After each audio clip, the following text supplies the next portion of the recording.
we've placed spokespersons from the scientific community on a little bit of a pedestal, and we may need to give them the same sort of treatment that we would give to spokespersons from other groups in society. The Bible answers the riddle of our origin in 4 simple words: and God created man. Darwin looked at monkeys and saw Michelangelo.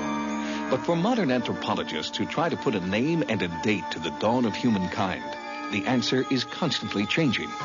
Fossils discovered recently in Ethiopia put our earliest ancestors at around 4.4 million years, but some scientists believe that there is evidence that we are much older than that. On an archaeological dig in Hueyatlico, Mexico, Dr. Virginia Steen McIntyre discovered tools that predated the earliest known humans. Her find created a storm of controversy. I don't really want to be in the center of a controversy. I never asked to be in the center of a controversy, but I'm here, and doggone it, I want to get the information out. I want to get at the truth. I guess that's what it is. Why does Dr. Steen McIntyre feel the need to protect her artifacts from her more mainstream colleagues? Why are contradictory findings being met with contempt instead of excitement? Some researchers charge it's because these new findings would turn modern anthropology on its head.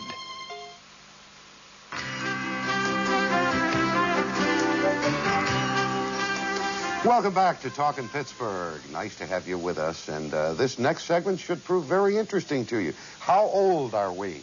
I mean, as a race. How old are human beings? How long have we been on the face of the earth? Well, science says one thing, and this book, The Hidden History of the Human Race, says a major scientific cover-up is exposed, and the claims that scientists are sort of hiding things.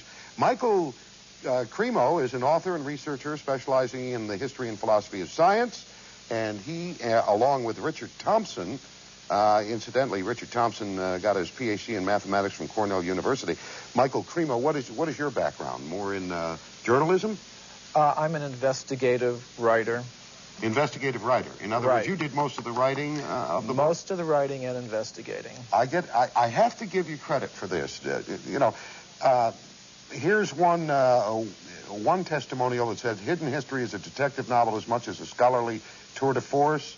The murderer is not the butler, neither is the victim, a rich old man with many heirs. The victim is man himself, and the role of the assassin is played by numerous scientists. That's in talking about this book. And down here, this is where I give you credit. You put in here, here's another testimonial. Your book is pure humbug and does not deserve to be taken seriously by anyone but a fool.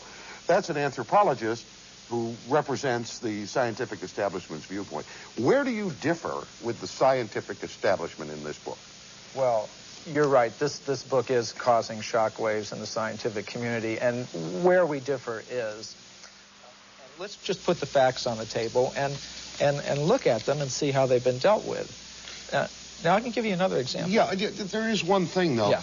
Your scientific delvings, if you will, have to be tempered, as everyone's is, by their own feelings. Yes. Now, you are a member of the Hare Krishna Society, the International Society for Christian Consciousness, as is your co-author. That's true. Okay, you could have an ulterior, even if you were trying not to. Right.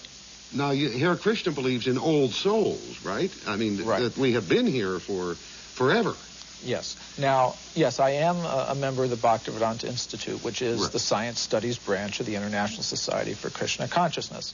And we do take some inspiration from the Vedic literatures of India, which do contain accounts of human civilizations being present on this planet millions of years ago. But my point would be, if archaeology's actually a science, then it shouldn't matter, what your motive is. It's like bowling. If you bowl a strike, who cares if you're doing it for this reason or another? I mean, facts are facts.